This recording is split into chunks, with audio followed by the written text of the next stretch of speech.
আপেক্ষিক পারমাণবিক ভর আমরা কিসের সাপেক্ষে বের করি? কার্বন 12 আইসোটোপের পারমাণবিক ভরের 1/12 অংশ। এক্সামের জন্য ইম্পর্টেন্ট, এটা পরীক্ষায় কেন জানি ঘুরে ফিরে বারবার আসে।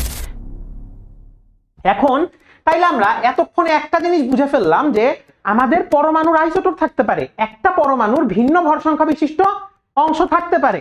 তাইলে পারমাণবিক ভর আমরা যেটা পড়ি সেটা কি পড়ি? সেটাকে আমরা আসল পারমাণবিক ভর পড়ি, সেটা আমরা আপেক্ষিক পারমাণবিক ভর পড়ি। এই আপেক্ষিক পারমাণবিক ভর আমরা কিসের সাপেক্ষে বের করি? কার্বন 12 আইসোটোপের পারমাণবিক ভরের 1/12 অংশ। এমসিকিউ। কার্বন 12 আইসোটোপের পারমাণবিক ভরের 1/12 অংশ, যার মান এক্সপেরিমেন্টালি পাওয়া গিয়েছে 1.66 × 10⁻²৪ গ্রাম। ঠিক আছে, তাইলে এই আমাদের সেই বিখ্যাত সূত্র যে মৌলের আপেক্ষিক পারমাণবিক ভর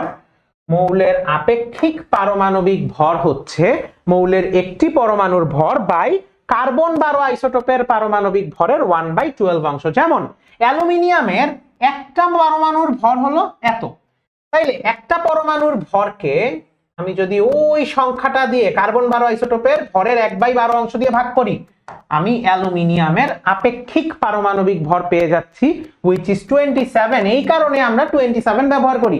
এখন তাইলে তুমি বুঝতেই পারতেছো যে তাইলে কেন অনেক পরমাণুর পারমাণবিক ভর দশমিকে আসে, বিকজ অফ আইসোটোপ। আসলে এই জিনিসটা আমরা একটু বুঝে ফেলি।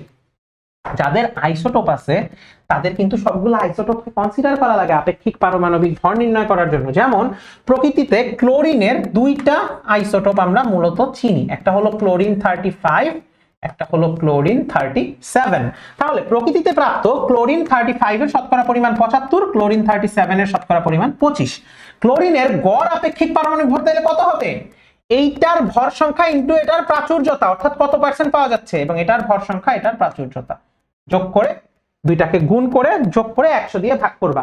এটাকে আমি সুন্দর করে যদি তোমাদেরকে একটু বেসিকটা বুঝাই, তাহলে তুমি বেসিকটা এভাবে মনে রাখতে পারো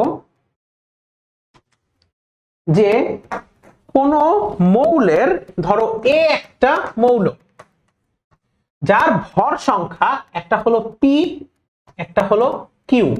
এখন এই যে এপি আর এ কিউ, এইটা ধরো প্রকৃতিতে পাওয়া যায় x%, আর এইটা প্রকৃতিতে পাওয়া যায় y%। তাহলে আপেক্ষিক পারমাণবিক ভরটা কত হবে? এই পি ভর সংখ্যা বিশিষ্ট পাওয়া যায় x%, কিউ ভর সংখ্যা বিশিষ্ট পাওয়া যায় y%, টোটাল 100 দিয়ে ভাগ করে দিবে। এখন তুমি বলতেই পারো ভাইয়া এটা তো আইসোটোপ আরো বেশি থাকতে পারে, ধরো আর আইসোটোপ মানে সরি এর ভর সংখ্যা আর আছে যেটা z% পাওয়া যায়, ওই r ইনটু z কে গুণ করবা, টোটালটাকে 100 দিয়ে ভাগ করবা, তাহলেই তোমার আপেক্ষিক পারমাণবিক ভর তুমি খুব সুন্দর করে পেয়ে যাবে। এই অঙ্কটা এক্সামের জন্য ইম্পর্টেন্ট, এটা পরীক্ষায় কেন জানি ঘুরে ফিরে বারবার আসে। এবার প্রকৃতিতে কপারের দুইটা আইসোটোপ আছে, কপার 63 আর কপার 65। এর গড় পারমাণবিক ভর 63.5। তাহলে কোন আইসোটোপটি প্রকৃতিতে শতকরা কত করে আছে? আচ্ছা, এই অঙ্কটা করার জন্য আমরা ধরে নিলাম কপার 63 এটা প্রকৃতিতে আছে x%, ধরি বা লেট, আর কপার 65 এটা প্রকৃতিতে আছে 100 - x%।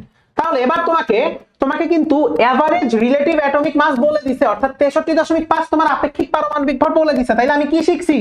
ভর সংখ্যা ইনটু যতটুকু পাওয়া যায়, 63 × x প্লাস 65 × 100 - x। টোটালটাকে তুমি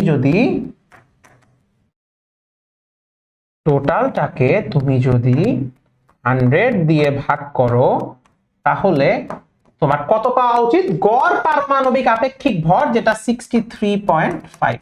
এবার এটাকে সলভ করে তোমার x এর ভ্যালু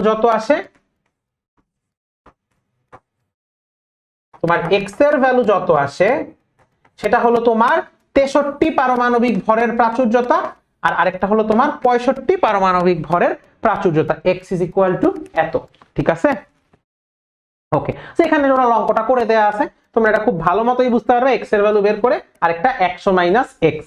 এটা কোনো কঠিন ম্যাথ কিন্তু তোমাদের জন্য না। আচ্ছা, এবার এ বি সি তিনটা আইসোটোপ, যাদের এটা মানে 23, 24 ও 25 হবে। প্রকৃতিতে এ ও সি যথাক্রমে 25 ও 45% রয়েছে। একটু বোঝার চেষ্টা করি।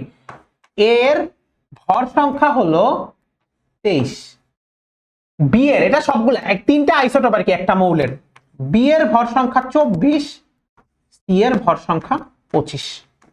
এ প্রকৃতিতে পাওয়া যায় 25% আর সি প্রকৃতিতে পাওয়া যায় 45%। তাহলে বি কতটুকু পাওয়া যাবে? 100 মাইনাস 25 মাইনাস 45, মানে হলো তোমার 30%। আপেক্ষিক পারমাণবিক ভর বের করতে বলছে, এর থেকে সোজা কিছু হয়?